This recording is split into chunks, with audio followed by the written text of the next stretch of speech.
আসসালামু আলাইকুম। সুপ্রিয় শিক্ষার্থীবৃন্দ, অনলাইন ক্লাসে তোমাদেরকে জানাচ্ছি আন্তরিক শুভেচ্ছা। আমার প্রথম ক্লাসে আলোচনার বিষয়বস্তু ছিল কম্পারেটিভ অ্যানাটমি বা তুলনামূলক শারীর স্থান সিলেবাসের প্রথম অধ্যায় প্রোটোজোয়ান প্রাণীদের শারীর স্থান। তার মধ্যে পড়েছিলাম প্রোটোজোয়ানদের দেহাবরণ, কঙ্কাল, তারপর চলনাঙ্গাণু ইত্যাদি। আজকে আলোচনার বিষয় হচ্ছে কম্পারেটিভ অ্যানাটমির সেই প্রথম অধ্যায়েরই প্রোটোজোয়ার কিছু অংশ। সেটা হচ্ছে প্রোটোজোয়া পর্বভুক্ত প্রাণীদের পুষ্টি এবং প্রজনন।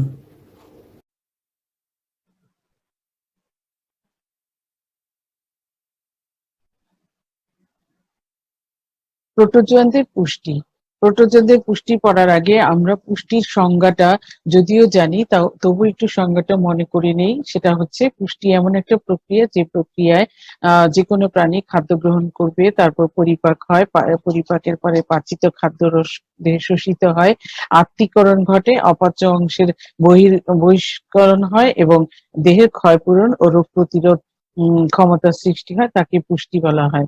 আর এই প্রোটোজোয়ানরা বিভিন্ন পরিবেশের সাথে অভিযোজিত, তাই ওদের মধ্যে বিভিন্ন ধরনের পুষ্টি পদ্ধতি পরিলক্ষিত হয়। কয়েকটা প্রকারভেদ হলো হলোজৈব পুষ্টি, হলোফাইটিক পুষ্টি, সেপ্রোজৈব পুষ্টি, প্যারাসাইটিক পুষ্টি, কপ্রোজৈব পুষ্টি, মিক্সোট্রফিক পুষ্টি।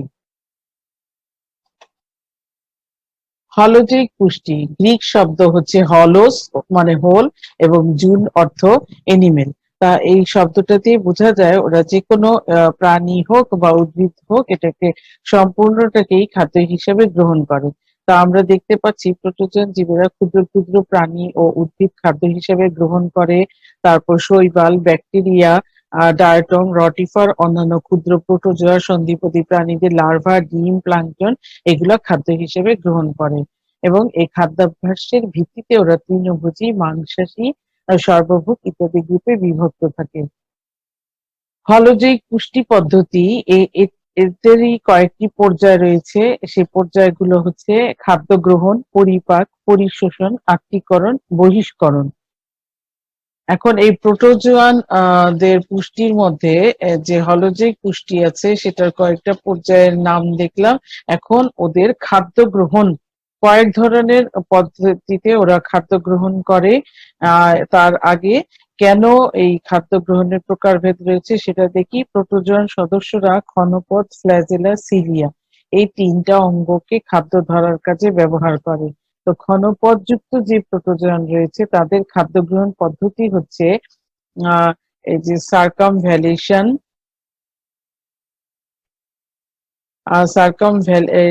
সার্কামফ্লুয়েন্স, ইনভেজিনেশন, ইম্পোর্ট, পিনোসাইটোসিস, ব্যাপন। সার্কামভ্যালেশন এই পদ্ধতিটাতে প্রোটোজোয়ান সদস্যরা করে কি, সক্রিয় এবং সচল খাদ্যবস্তু ক্ষণপদের সাহায্যে ঘিরে ফেলে, ঘিরে একটি ফুড কাপ তৈরি করে, তারপর খাদ্যটাকে দেহের ভিতরে টেনে নিয়ে যায়। এই যে ফুড কাপ তৈরির মাধ্যমে ক্ষণপদের সাহায্যে খাদ্যকে ঘিরে ফেলে, এটাকেই সার্কামভ্যালেশন বলা হয়। লোবোসা বর্গের সদস্যরা হচ্ছে এই ধরনের ফুড কাপ তৈরি করে সার্কামভ্যালেশন পদ্ধতিতে খাদ্য গ্রহণ করে। তারপর হচ্ছে সার্কামফ্লুয়েন্স, নিশ্চল খাদ্যবস্তু। সার্কামভ্যালেশনে ছিল সক্রিয় এবং সচল, আর সার্কামফ্লুয়েন্সে হচ্ছে নিশ্চল এবং খাদ্যবস্তু দেহের সংস্পর্শে আসলে পরে ওরা ফুড কাপ সৃষ্টি করে খাদ্যটাকে অন্তঃপ্লাজমে প্রেরণ করে, এটাকেই সার্কামফ্লুয়েন্স বলা হয়। তাহলে এক্ষেত্রে নিশ্চল খাদ্যবস্তুটাকে করে কি, প্রথমে আঠালো বস্তু নিঃসরণের মাধ্যমে দেহের সাথে আটকায়, তারপর খাদ্যের চারদিকে ক্ষণপথ প্রসারিত করে ফুড কাপ তৈরির মাধ্যমে তা অন্তঃপ্লাজমে গৃহীত হয়। তারপর হলো ইনভেজিনেশন। ইনভেজিনেশন একটা খাদ্য গ্রহণ পদ্ধতি। এই পদ্ধতিতে ওরা করে কি, খাদ্যবস্তু দেহের সংস্পর্শে আসলে পরে বিষাক্ত দ্রব্য দিয়ে সেটাকে দেহের সাথে আটকিয়ে ক্রমান্বয়ে প্লাজমা পর্দা সহ অন্তঃপ্লাজমে প্রবেশ করায়, একেই বলা হয় ইনভেজিনেশন। তাহলে কি হয়, এক্ষেত্রে দেহ নিঃসৃত বিষাক্ত আঠালো বস্তু দিয়ে খাদ্যের সাথে দেহে কে আটকিয়ে ফেলে এবং অতঃপর খাদ্য সংগ্রহণে যে প্লাজমা পর্দা আছে সেটা বহিঃপ্লাজম সহ অন্তঃপ্লাজমে প্রবেশ করে। আর ধীরে ধীরে প্লাজমা পর্দাটা অদৃশ্য হয়ে যায় আর গৃহীত খাদ্যটা খাদ্য গহ্বরের মধ্যে অবস্থান করে। তারপরের পদ্ধতি হচ্ছে ইম্পোর্ট। এক্ষেত্রেও নিষ্ক্রিয় খাদ্যবস্তু যেমন শৈবালের ফিলামেন্ট বা তর অংশবিশেষ দেহের উপর এসে পড়লে ক্রমান্বয়ে প্লাজমা পর্দা ভেদ করে অন্তঃপ্লাজমে প্রবেশ করে। এই ধরনের খাদ্য পদ্ধতিকে ইম্পোর্ট বলা হয়। অ্যামিবার ক্ষেত্রে এই ধরনের খাদ্য পদ্ধতি আমরা দেখতে পাই। তারপর হচ্ছে পিনোসাইটোসিস। প্লাজমা পর্দা থেকে দেহের অভ্যন্তরে কতগুলি অস্থায়ী নালিকা তৈরি হয়। সেই নালিকা দিয়ে তরল খাদ্যবস্তু বা পানি গ্রহণ করাকেই পিনোসাইটোসিস বলা হয়। অ্যামিবা তরল খাদ্যের সংস্পর্শে এলে প্লাজমা পর্দা ভেতরের দিকে ভাঁজ হয়ে সরু অনুনালিকা সৃষ্টি করে এন্ডোপ্লাজমে প্রবেশ করে। তারপর এই নালিকাটার নাম হচ্ছে, আরেকটা নাম হচ্ছে পিনোসাইটিক নালী। এবং যে এই ক্যানালের শেষ প্রান্তে যখন খাদ্যগুলো জমে জমে ক্ষুদ্র ক্ষুদ্র গহ্বরে বিভক্ত হয় তখন এগুলোকে পিনোসোম বলা হয়। পিনোসোম থেকেই খাদ্যবস্তু এন্ডোপ্লাজমে গৃহীত হয়। তারপর হচ্ছে ব্যাপন পদ্ধতি। আমরা সবাই জানি ব্যাপন পদ্ধতি বা ডিফিউশন কাকে বলে। সেই ক্ষেত্রে হয় কি, প্রাণীর দেহের ঘনত্ব, প্রোটোপ্লাজমের ঘনত্ব আর বাইরে যে খাদ্য থাকে তরলসহ খাদ্য, এই ঘনত্বের মধ্যে একটা পার্থক্য থাকে। এই পার্থক্য থাকে, এই পার্থক্যের ফলেই খাদ্য সহ পানি অভিস্রবণ পদ্ধতিতে গৃহীত হয়। এক্ষেত্রে দেহস্থিত প্রোটোপ্লাজমের বা প্রোটোপ্লাজমের যে পর্দাটা, এটার ঘনত্ব বেশি থাকে আর বাইরে যে তরল খাদ্যসহ পানি থেকে এটার ঘনত্ব কম থাকে। তখন এই খাদ্য পানি এগুলা অভিস্রবণ পদ্ধতিতে ব্যাপন আকারে এই দেহে গৃহীত হয়।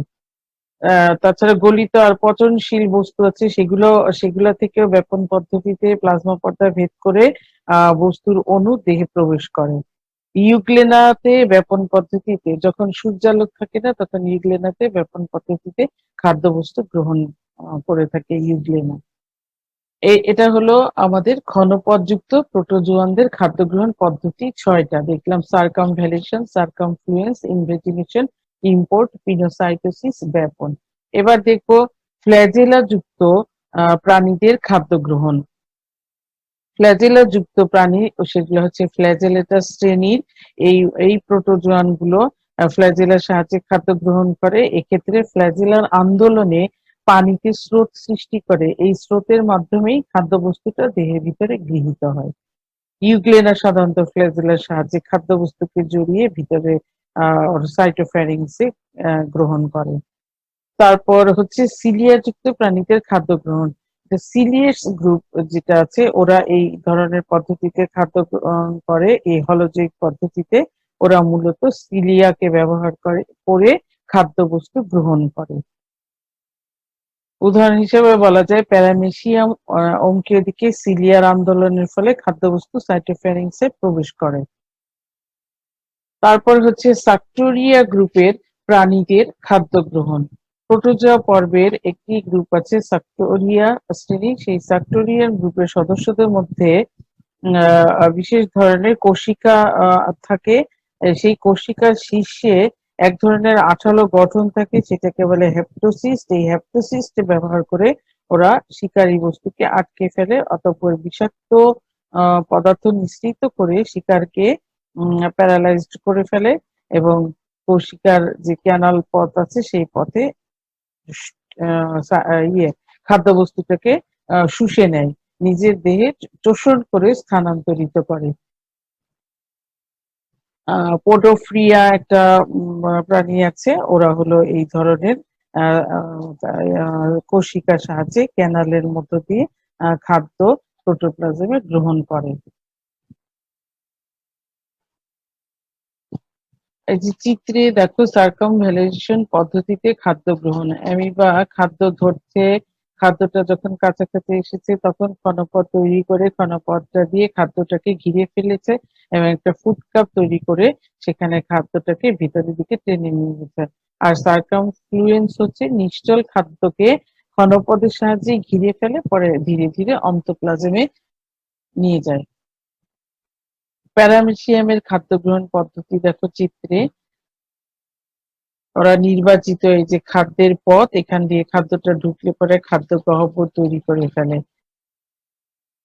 প্রোটোজোয়ান প্রাণীদের বিভিন্ন ধরনের খাদ্য পদ্ধতি, যেমন ইম্পোর্ট, এই যে এটা হচ্ছে ইম্পোর্টের সংজ্ঞা আমি বলেছি, সার্কামফ্লুয়েন্স, তারপর সার্কামভ্যালিশন, ইনভেটিনেশন এন্ড পিনোসাইটোসিস।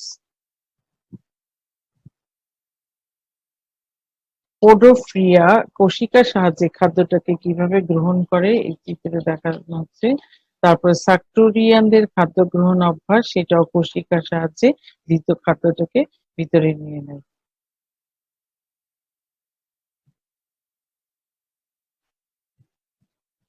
এবার হচ্ছে ওদের খাদ্য পরিপাক।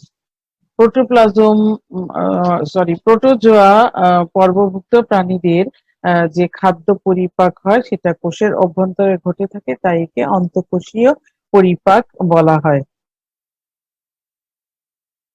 এই জটিল খাদ্যবস্তুগুলো উৎসেচকের সাহায্যে ভেঙে তরল, সরল এবং কোষের শোষণযোগ্য হওয়াটাই হচ্ছে প্রোটোপ্লাজমের খাদ্য, প্রোটোজোয়ানদের খাদ্য পরিপাক। একটু আগে বলেছি ওদের পরিপাক কোষের অভ্যন্তরে ঘটে, সেজন্য এটাকে অন্তঃকোষীয় পরিপাক বলা হয়।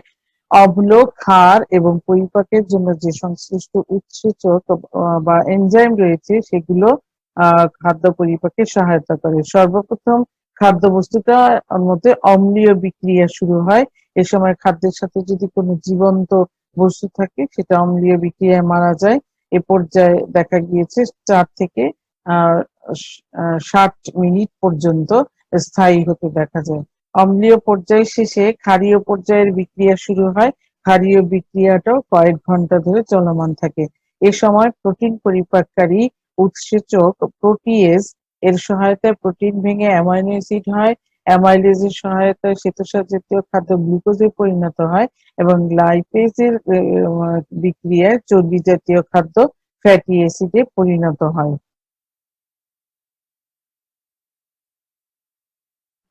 খাদ্য পরিপাকের পরের পর্যায় হচ্ছে শোষণ। এক্ষেত্রে দুটো প্রক্রিয়া প্রোটোজোয়ানরা খাদ্য সার শোষণ করে, সেটা একটা হচ্ছে সাইক্লোসিস প্রক্রিয়া এবং আরেকটি হচ্ছে ব্যাপন প্রক্রিয়া। সাইক্লোসিস এবং ব্যাপন, পরিপাকৃত যে তরল আর সরল খাদ্যবস্তু আছে সেগুলো সাইক্লোসিস প্রক্রিয়ায় প্রোটোজোয়ান সদস্যদের দেহে সাইটোপ্লাজমে পরিভ্রমণ করে, অর্থাৎ ঘুরতে ফিরতে থাকে। এই সময় পরিপাকৃত খাদ্য ব্যাপন প্রক্রিয়ায় খাদ্য গহ্বর থেকে বেরিয়ে সমস্ত দেহ সাইটোপ্লাজমে ছড়িয়ে পড়ে। এই প্রক্রিয়াটাকে শোষণ বলে। শোষণের পরবর্তী পর্যায় হচ্ছে আত্তীকরণ, যে প্রক্রিয়ায় খাদ্যসার দেহে শক্তি উৎপাদন করে এবং দেহের বিভিন্ন অংশের গঠন ও ক্ষয়পূরণে সহায়তা করে, তাকেই আত্তীকরণ বলা হয়। তাহলে প্রোটোজোয়ান সদস্যদের মধ্যে যে খাদ্যসার আছে সেটা সাইটোপ্লাজমে প্রবেশ করে মাইটোকন্ড্রিয়াতে শক্তি উৎপাদনে অংশ নেয় এবং বিভিন্ন অঙ্গাণু তৈরিতে সহায়ক ভূমিকা পালন করে। পরের পর্যায়টি হচ্ছে বহিষ্করণ। অ্যামিবার মতো যে নগ্নদেহী প্রোটোজোয়ান রয়েছে তাদের ক্ষেত্রে দেখা যায় পরিশোষণের সাথে সাথে সঞ্চালনের সময় বর্জ্য পদার্থ পশ্চাৎপ্রান্ত দিয়ে মাঝে মাঝে বাইরে নিক্ষিপ্ত হয়।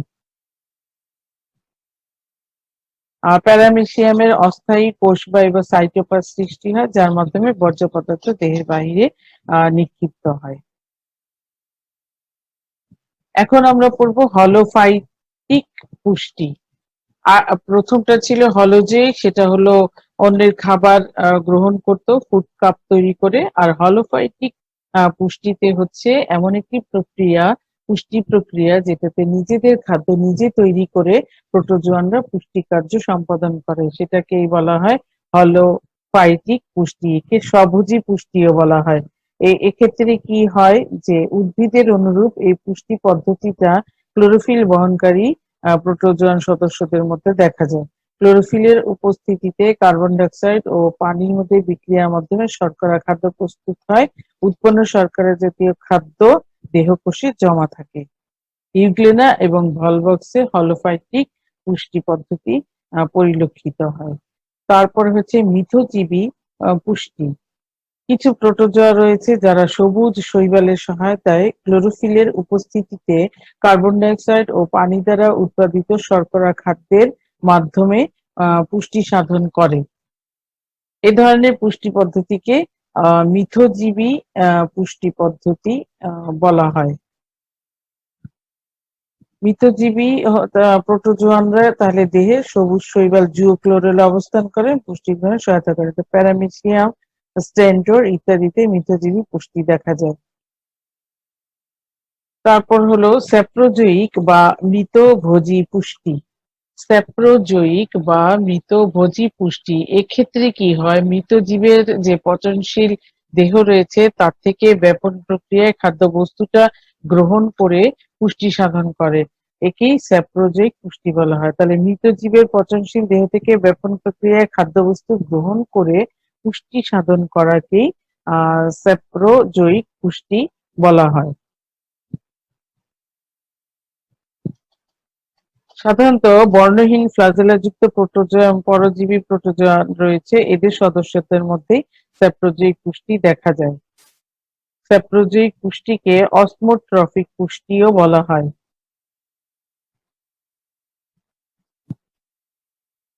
তারপর হচ্ছে স্যাপ্রোজোয়িক পুষ্টি, স্যাপ্রোজোয়িক বা মৃতভোজী পুষ্টির পরে হচ্ছে প্যারাসাইটিক পুষ্টি। এই পদ্ধতিতে একটি জীব অন্য জীবের ক্ষতি সাধন করে নিজে পুষ্টি লাভ করে। এই ধরনের পুষ্টিকেই প্যারাসাইটিক পুষ্টি বলা হয়। বিভিন্ন প্রোটোজোন সদস্য রয়েছে যারা পরজীবী হিসাবে পরিচিত। এরা পোষকদের ক্ষতি সাধন করে নিজেরা উপকৃত হয়। বিশেষ করে স্পোরোজোয়া বা প্যারাসাইটিক পুষ্টি পদ্ধতিতে নিজের পুষ্টি সাধন করে। পরজীবীদের খাদ্য দুই ভাবে গৃহীত হয়, একটা হচ্ছে খাদ্য ছিনতাই, আরেকটি হচ্ছে রোগ উৎপাদন। খাদ্য ছিনতাই কাকে বলবো? কিছু প্রোটোজোন পরজীবী আছে পোষকের গৃহীত খাদ্য বা পরিপাকৃত খাদ্য গ্রহণ করে পুষ্টি সাধন করে, যেমন ওপালিনা। এই প্রোটোজোয়ানরা খাদ্য ছিনতাই করে পুষ্টি সাধন করে। আরেকটি কি বলেছি? খাদ্য ছিনতাই। আরেকটি হচ্ছে রোগ উৎপাদক হিসেবে। রোগ, যখন কিছু পরজীবী প্রোটোজোন রয়েছে পোষকের দেহে কিছু অংশ ভক্ষণ করে নিজেদের পুষ্টি সাধন করে, ফলে পোষকের দেহে রোগের আবির্ভাব ঘটে, এদেরকে রোগ উৎপাদক পরজীবী বলা হয়।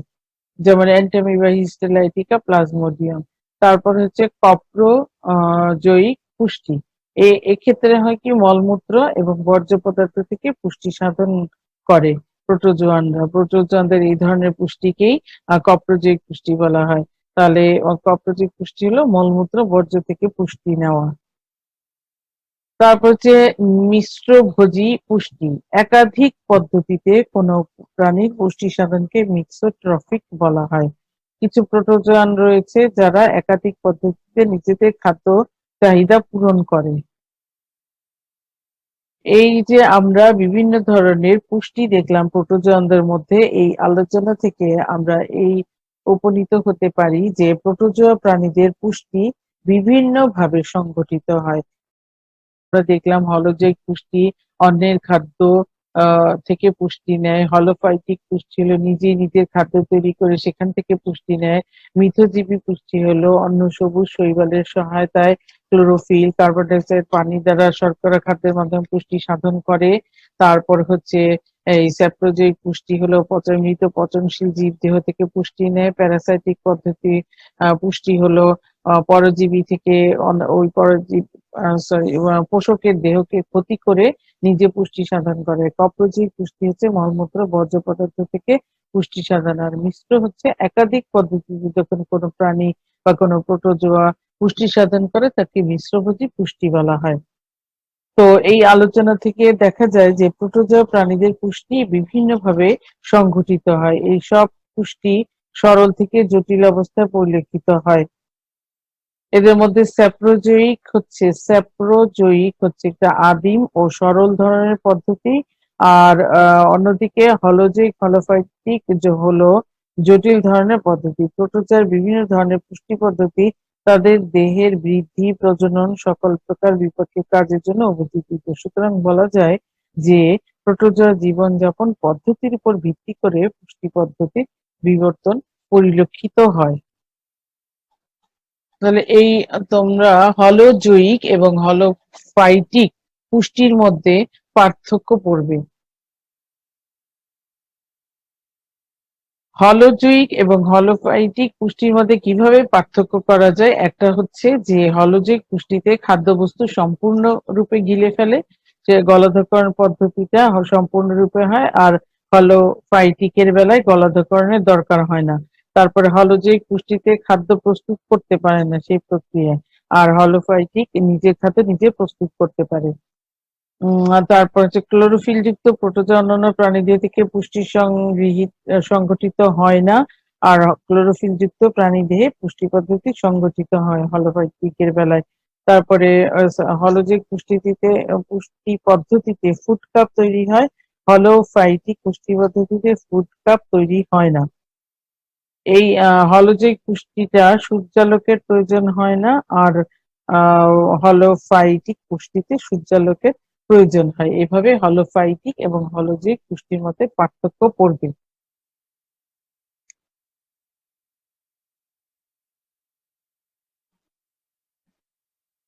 এখন আমরা পড়ব প্রোটোজোয়ান জীবদের প্রজনন। প্রোটোজোয়ার প্রজনন পড়ার আগে আমরা প্রজননের সংজ্ঞাটা যে একটু মনে করে নিই। যে প্রজনন হচ্ছে এমন একটি প্রক্রিয়া যে প্রক্রিয়ায় জীব তার দেহাংশ বা দেহে উৎপন্ন জনন কোষের মাধ্যমে নিজের অনুরূপ আকৃতি বিশিষ্ট এবং বৈশিষ্ট্য সম্পন্ন আর প্রজনন ক্ষমতা সম্পন্ন জীব সৃষ্টি করে, তাকে প্রজনন বলা হয়। তাহলে কি যে প্রজনন হচ্ছে এমন একটি প্রক্রিয়া যে প্রক্রিয়ায় একটি জীব তার হুবহু আকৃতি বিশিষ্ট এবং বৈশিষ্ট্য সম্পন্ন আর প্রজনন ক্ষমতা সম্পন্ন জীব সৃষ্টি করে, তাকে প্রজনন বলা হয়। আর মূলত প্রোটোজোয়ানরা আদিম প্রকৃতির এবং প্রাণী গোষ্ঠী। এদের প্রজনন অঙ্গ সুগঠিত না হলেও বিভিন্ন ধরনের বিশেষ পদ্ধতিতে এরা প্রজনন কার্য সম্পন্ন করে। এদের আহ এরা সাধারণত দেহ বিভাজনের মাধ্যমে অযৌন জনন এবং জনন কোষ সৃষ্টির মাধ্যমে যৌন জনন সম্পন্ন করে। এদের কোনো সদস্যের ক্ষেত্রে যৌন এবং অযৌন প্রক্রিয়া পর্যায়ক্রমে আবর্তিত হলে তাকে যৌনক্রমের আবির্ভাব বলে, অথবা অল্টারনেশন অফ জেনারেশন বলা হয়। তো প্রোটোজোয়ান রা যেহেতু আদিম প্রকৃতির প্রাণী গোষ্ঠী এবং বলা হয়েছে যে ওদের সুগঠিত প্রজনন অঙ্গ নাই, তারপরে ওরা বিভিন্ন পদ্ধতিতে প্রজনন কার্য সম্পন্ন করে। আমরা দেখছি প্রোটোজোয়ান জীবেরা যে কয় ধরনের প্রজনন সম্পন্ন করে, সেটা হচ্ছে এক হচ্ছে অযৌন প্রজনন, যৌন প্রজনন, পার্থেনোজেনেসিস, প্লাজমোগ্যামি এবং পুনরুৎপত্তি। অযৌন প্রজননের বেলায় 5টা পদ্ধতিতে অযৌন প্রজনন সম্পন্ন করে। 5টা পদ্ধতি কি কি? একটা হচ্ছে দ্বিবিভাজন, একটা বহু বিভাজন, মুকুলোদ্গম, কলোনি সৃষ্টি এবং প্লাজমোটমি। তাহলে এই অযৌন প্রজনন পদ্ধতিতে হয় কি যে প্রাণীর দেহকোষ বিভাজিত হয়ে 2 বা ততোধিক অপত্য কোষের সৃষ্টি করে, এবং পরবর্তীতে এই অপত্য কোষ পরিণত প্রাণীতে রূপান্তরিত হয়, তাকে অযৌন প্রজনন বলে। প্রোটোজোয়া প্রাণীদের অযৌন প্রজনন কয়েকটি পদ্ধতিতে বিভক্ত, যেমন দ্বিবিভাজন, বহু বিভাজন, তারপর হচ্ছে মুকুলোদ্গম, কলোনি সৃষ্টি, প্লাজমোটমি। দ্বিবিভাজন, এই প্রক্রিয়াটাই হয় কি যে মাইটোসিস পদ্ধতিতে বিভাজিত হয়ে পর্যায়ক্রমে অনেক অপত্য কোষ সৃষ্টি হয়, তার সেটাকেই বিভাজন বলা হয়। মাইটোসিস পদ্ধতিতে মাতৃকোষ বিভাজিত হয়ে 2টি অপত্য কোষ সৃষ্টি করে যে অযৌন প্রজনন সম্পন্ন করে, তাকে দ্বিবিভাজন বলে। প্রোটোজোয়ানদের মধ্যে কয়েক ধরনের দ্বিবিভাজন পদ্ধতি পরিলক্ষিত হয়। এক হচ্ছে সরল দ্বিবিভাজন, সরল দ্বিবিভাজন, অনুদৈর্ঘ্য দ্বিবিভাজন, অনুপ্রস্থ দ্বিবিভাজন, তির্যক দ্বিবিভাজন, প্রাচীরবদ্ধ দ্বিবিভাজন এবং পুনঃ পুনঃ দ্বিবিভাজন। চিত্রে কয়েক ধরনের দ্বিবিভাজন পদ্ধতি দেখানো হলো।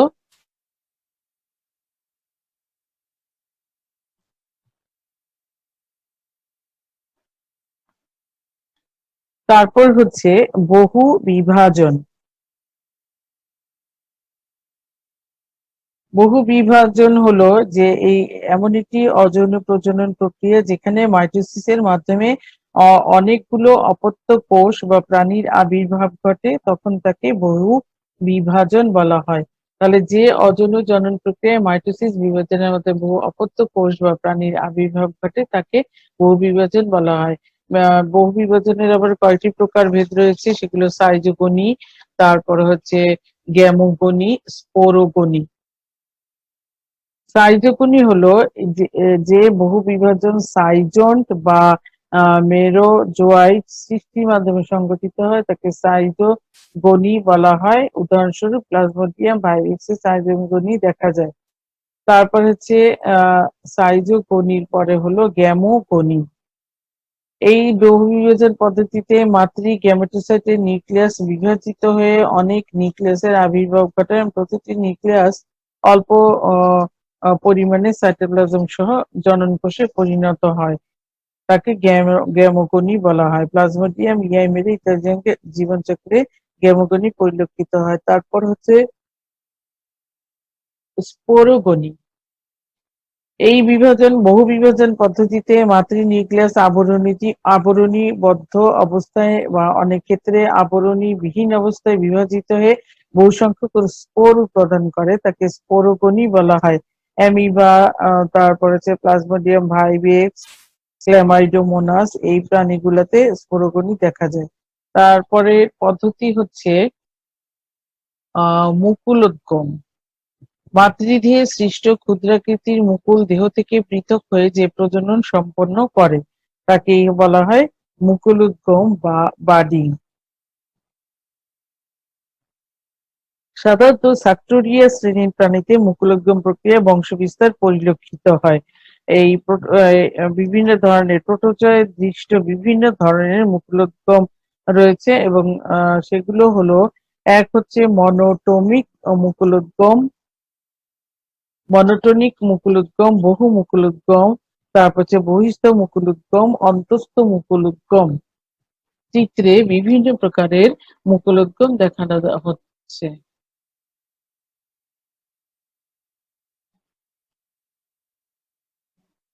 তাহলে আহ বহু বিভাজন বহু বিভাজন পদ্ধতিতে আমরা দেখলাম তিন ধরনের বহু বিভাজন ঘটে, একটা সাইজোগনি, গ্যামোগনি, স্পোরোগনি।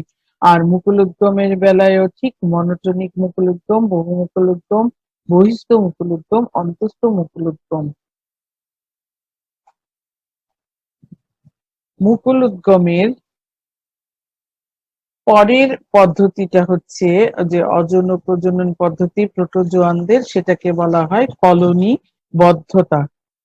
একক প্রোটোজোন সদস্য বিভাজিত হয়ে যে অপত্য বংশধর সৃষ্টি করে সেগুলি শারীরবৃত্তীয় কার্যাবলীর নিয়ন্ত্রণাধীন বসবাস করাকেই কলোনি বলা হয়। প্রোটোজোয় প্রাপ্ত বিভিন্ন ধরনের কলোনি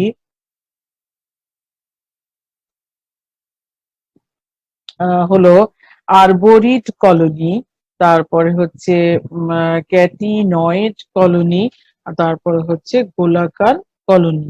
তাহলে কলোনিবদ্ধতা হচ্ছে একটা প্রোটোজোয়া সদস্য বিভাজিত হয়ে অনেকগুলো বংশধর তৈরি করবে যারা একই শারীরবৃত্তীয় কার্যাবলী নিয়ন্ত্রণের অধীনে বসবাস করে, তাদেরকে কলোনি বলা হয়।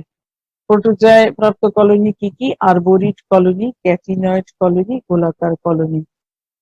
আহ গোলাকার আরবোরিড কলোনি কাকে বলবো? যে কলোনির সকল সদস্যগুলো একটি মাত্র বৃন্তের সাথে যুক্ত থাকে তাকে আরবোরিড কলোনি বলা হয়। এটা ভার্টিসিলেটে দেখা যায়। আর ক্যাটিনয়েড কলোনি হলো যে কলোনির প্রত্যেকটা সদস্য তাদের প্রান্ত ভাগের মাধ্যমে পরস্পর যুক্ত থাকে, তাকে ক্যাটিনয়েড কলোনি বলা হয়। তারপর হচ্ছে গোলাকার কলোনি। এই কলোনি পদ্ধতিতে সকল সদস্যরা এক ধরনের আঠালো পদার্থের মধ্যে অবস্থান করে এবং তাদেরকে গোলাকার কলোনি বলা হয়। উদাহরণস্বরূপ আহ ভলভক্স কলোনি।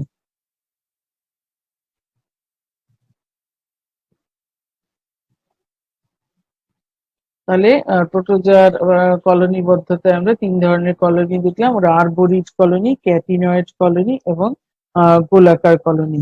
এবার যে যেটি আলোচনা করব সেটি হচ্ছে প্লাজমোটমি। বহু নিউক্লিয়াস যুক্ত প্রোটোজোয়ান সদস্য যে প্রক্রিয়ায় বিভাজিত হয়ে দুই বা ততোধিক নিউক্লিয়াস সৃষ্টি দুই বা ততোধিক নিউক্লিয়াস যুক্ত প্রাণীর দেহ সৃষ্টি করে। তাহলে প্লাজমোটমিটা কি? প্লাজমোটমি হলো বহু নিউক্লিয়াস যুক্ত প্রোটোজোন সদস্য যে প্রক্রিয়ায় বিভাজিত হয়ে দুই বা ততোধিক নিউক্লিয়াস যুক্ত প্রাণী দেহ সৃষ্টি করে তাকে প্লাজমোটমি বলা হয়। তারপর হচ্ছে পুনঃ বিভাজন।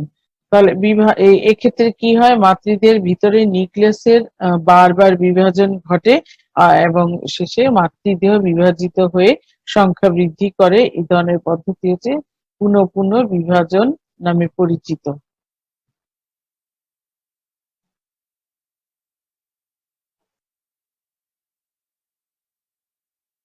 তারপরে আমরা এই এতক্ষণ যেটা আলোচনা করলাম সেগুলি সবগুলি পদ্ধতি ছিল অযৌন জনন পদ্ধতি। অর্থাৎ প্রোটোজোয়ান পর্বের প্রাণীরা দুই ধরনের প্রজনন করে, একটা হচ্ছে অযৌন, একটা যৌন। অযৌন প্রজনন পদ্ধতিগুলা দেখলাম, সেগুলো হলো কি কি: দ্বিবিভাজন, বহুবিভাজন, মুকুলোদ্গম, কলোনি সৃষ্টি, তারপর হচ্ছে প্লাজমোটমি। এবার আমরা পড়ব যৌন প্রজননের যে কয়েকটি ধরন রয়েছে সেইগুলো। তাহলে শুরুতেই জেনে নিই যৌন প্রজনন কাকে বলে। জননকোষ সৃষ্টি ও বিপরীত লিঙ্গের পারস্পরিক মিলনের মধ্য দিয়ে জাইগোট সৃষ্টি করে বংশবিস্তার করা প্রক্রিয়াকে প্রজনন বলা হয়। এক্ষেত্রে মিয়োসিস বিক্রিয়া জননকোষ সৃষ্টি করে। মিয়োসিস প্রক্রিয়ায় জননকোষ সৃষ্টি হয় আর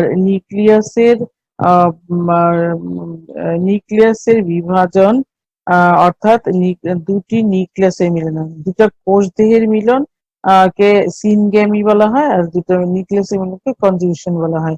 তা আমরা এখন পড়ব প্রোটোজোয়ান পর্বভুক্ত প্রাণী অর্থাৎ প্রোটোজোয়ানদের যৌন প্রজনন কি কি ধরনের হয়। আমরা প্রথমটা দেখছি সিনগ্যামি। এই পদ্ধতিতে দুটি গ্যামেট বা জননক স্বাধীনভাবে পরস্পর মিলিত হয়ে জাইগোট উৎপন্ন করে ও পূর্ণাঙ্গ প্রাণীতে রূপান্তরিত হয়, তখন তাকে সিনগ্যামি বলা হয়। সিনগ্যামির আবার কয়েকটি প্রকার রয়েছে, যেটা হচ্ছে হলোগ্যামি, পিডোগ্যামি, আইসোগ্যামি, অ্যানাইসোগ্যামি, মাইক্রোগ্যামি, ম্যাক্রোগ্যামি, অটোগ্যামি এবং এক্সোগ্যামি এক্সোগ্যামি।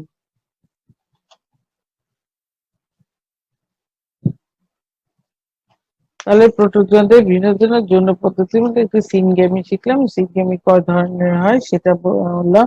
এবার হচ্ছে কনজুগেশন। কনজুগেশন পদ্ধতিটা কি? একই প্রজাতির দুটি প্রোটোজোয়ার প্রাণীর সাময়িক মিলনের সময় তাদের পরস্পর মধ্যে নিউক্লিয়াসের বস্তুর আদান প্রদানের মাধ্যমে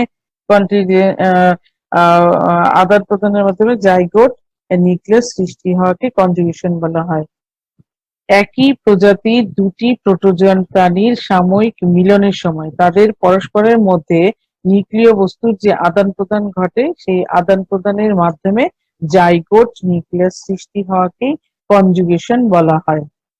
এবং কনজুগেশনে অংশগ্রহণকারী যে সদস্য রয়েছে তাদেরকে কনজুগেন্ট বলা হয়। কনজুগেশনের আবার প্রকারভেদ রয়েছে, আমরা দেখতে পাচ্ছি। কনজুগেশন হচ্ছে অ্যানাইসোগ্যামাস ধরনের কনজুগেশন এবং আইসোগ্যামাস কনজুগেশন। অ্যানাইসোগ্যামাস কনজুগেশন হলো এই প্রক্রিয়ায় দুটি ভিন্ন আকৃতির কনজুগেন্ট মিলিত হয়, এটা হচ্ছে অ্যানাইসোগ্যামাস কনজুগেশন। আর এই অ্যানাইসোগ্যামাসের মাধ্যমে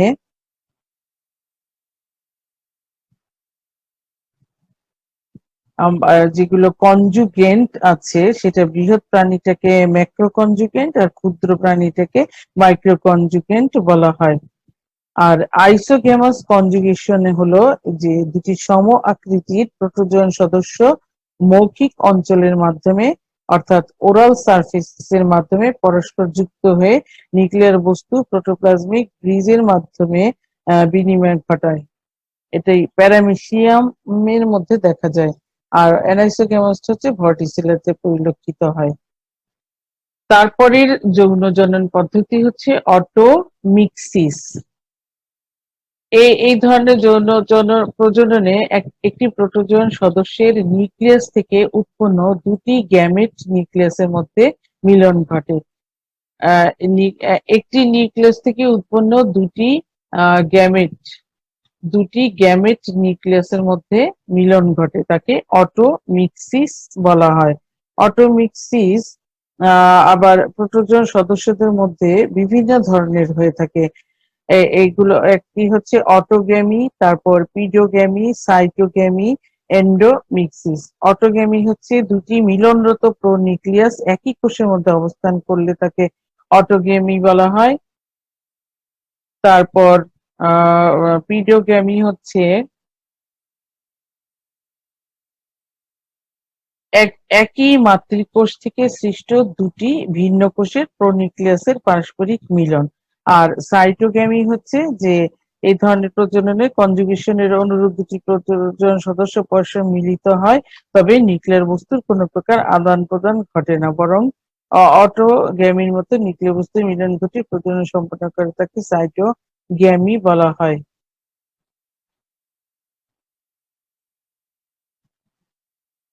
তাহলে অটোমিক্সিস হচ্ছে অটোগ্যামি, পিডোগ্যামি, সাইটোগ্যামি ধরনের। এবার আমরা প্রোটোজোয়ান প্রাণীদের চতুর্থ ধরনের যৌন প্রজনন পদ্ধতিটা পড়বো, সেটা হচ্ছে এন্ডোমিক্সিস। এন্ডোমিক্সিস এটা কি হয়? এই যৌন প্রজনন প্রক্রিয়া প্রোটোজোয়ান সদস্যরা তাদের দেহে নিউক্লিয় বস্তুর পুনর্বিন্যাস ঘটায়, কিন্তু এক্ষেত্রে মিওসিস এবং নিউক্লিয়াসের মিলন ঘটায় না। তখনই এই ধরনের যৌন প্রজননকে এন্ডোমিক্সিস বলা হয়। প্যারামেসিয়াম অরেলিয়াতে এই এন্ডোমিক্সিস পরিলক্ষিত হয়। তারপর হচ্ছে হেমিক্সিস। কিছু প্রোটোজোয়ান সদস্য রয়েছে যাদের মাইক্রোনিউক্লিয়াস বিভাজিত হয়ে দুটি ম্যাক্রোনিউক্লিয়াসে পরিণত হয় এবং তাদের মধ্যে একটি ম্যাক্রোনিউক্লিয়াস সাইটোপ্লাজমে বিলীন হয়ে যায়, আর অবশিষ্ট ম্যাক্রোনিউক্লিয়াসটি স্বাভাবিক এবং সক্রিয়ভাবে কার্যকর থাকে। এই ধরনের অবস্থাকে হেমিক্সিস বলা হয়। উদাহরণ হচ্ছে প্যারামিসিয়াম কর্ডেটাম। তাহলে এন্ডো প্যারামেসিয়াম কর্ডেটাম এটা হচ্ছে হেমিক্সিস ধরনের যৌন প্রজনন। এক্ষেত্রে এন্ডোমিক্সিসের বেলায় কি হয় যে নিউক্লিয় বস্তুর পুনর্বিন্যাস ঘটায়, আর মিওসিস এবং নিউক্লিয়াসের মিলন ঘটায় না। মিওসিসও হয় না, নিউক্লিয়াসের মিলনও ঘটায় না, শুধুমাত্র পুনর্বিন্যস্ত হয়। আর হেমিক্সিসের বেলায় হলো মাইক্রোনিউক্লিয়াস বিভাজিত হয়ে দুটি ম্যাক্রোনিউক্লিয়াসে পরিণত হয়।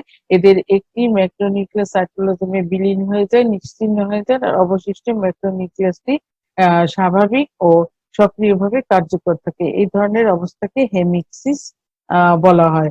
তারপরে আমরা এটা দেখলাম যৌন প্রজনন পদ্ধতি। এছাড়া যে ওদের আরেকটি প্রজনন পদ্ধতি রয়েছে সেটা পার্থেনোজেনেসিস। এটার সংজ্ঞা হচ্ছে কোনো প্রাণীর ডিম্বাণু ও শুক্রাণুর নিষিক্তকরণ ছাড়াই নতুন বংশধর সৃষ্টি হওয়াকে পার্থেনোজেনেসিস বলা হয়। উদাহরণ হচ্ছে ক্ল্যামাইডোমোনাস এবং এক্টিনোফিস। তাহলে কি কোনো প্রাণীর ডিম্বাণু ও শুক্রাণুর নিষিক্তকরণ ছাড়াই নতুন বংশধর সৃষ্টি হওয়াকে পার্থেনোজেনেসিস বলা হয়। তারপরে প্রজনন পদ্ধতি হচ্ছে ওদের প্লাজমোগ্যামি। কিছু প্রোটোজোয়ান সদস্য রয়েছে, এদের ক্ষেত্রে দেখা যায় দুই বা ততোধিক প্রাণী একত্রে মিলিত হয়ে নিউক্লিয়াসের মিলন ছাড়াই পৃথক হয়ে যায়। এই ধরনের অবস্থাকে প্লাজমোগ্যামি বলে, যেমন রাইজোপোডা মাইসিটোজোয়া এর সদস্য। পুনরুৎপত্তি। এই ধরনের প্রজনন হলো যৌন প্রক্রিয়া ছাড়াই যে বিশেষ পদ্ধতিতে নতুন বংশধর সৃষ্টি হয় তাকে পুনরুৎপত্তি বলা হয়। তাহলে আমরা আজকে পড়লাম হলো যে প্রোটোজোয়ানদের পুষ্টি এবং প্রোটোজোয়ানদের প্রজনন। পুষ্টি কত ধরনের পুষ্টি দেখলাম, হলোজৈব পুষ্টি, তারপর হলোফাইটিক পুষ্টি, তারপর হলো স্যাপ্রোজৈবিক পুষ্টি, বা মৃতজীবী, তারপরে কপ্রোজৈবিক পুষ্টি, মিশ্রভোজী পুষ্টি বা মিক্সোট্রফিক, তারপরে হলো প্রজননের বেলায় দেখলাম অযৌন প্রজনন হয়, তারপর হলো যৌন প্রজনন ঘটে, এছাড়া পার্থেনোজেনেসিস পদ্ধতি রয়েছে, প্লাজমোগেমি রয়েছে এবং পুনরুৎপত্তি রয়েছে। প্লাজমোগেমিতে দেখলাম আমরা দুই বা ততোধিক প্রাণী মিলিত হবে কিন্তু নিউক্লিয়াসের মিলন ছাড়াই পৃথক হয়ে যায়। আর পুনরুৎপত্তির বেলায় হলো বিশেষ পদ্ধতিতে নতুন বংশধর সৃষ্টি হয়, তাকে পুনরুৎপত্তি বলে। আর এই দুটো জিনিসের মধ্যে সম্ভাব্য কিছু প্রশ্ন দেয়া আছে, দেখো হলোজিক পুষ্টি বলতে কি বুঝো, তারপর হচ্ছে ফুড কাপ কি, হলোজিক হলোফাইটিক পুষ্টির মধ্যে পার্থক্য কি, প্লাজমোটমি কি, পিডিওগেমি কি, কনজুগেশন বলতে কি বুঝো, অযৌন যৌন প্রজননের সংজ্ঞা, এগুলো সবই আমি আলোচনায় এনেছি। প্রোটোজনদের বিভিন্ন প্রকার পুষ্টি পদ্ধতি, প্রোটোজনদের অযৌন প্রজনন পদ্ধতি সমূহ বর্ণনা করে এই প্রশ্নগুলো পরীক্ষায় আসার সম্ভাবনা রয়েছে।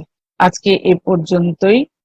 সবাইকে ধন্যবাদ জানিয়ে এবং সবার সুস্বাস্থ্য কামনা করে আমি আজকে আমার আলোচনার ইতি টানছি। সবাই ভালো থাকবে। আল্লাহ হাফেজ।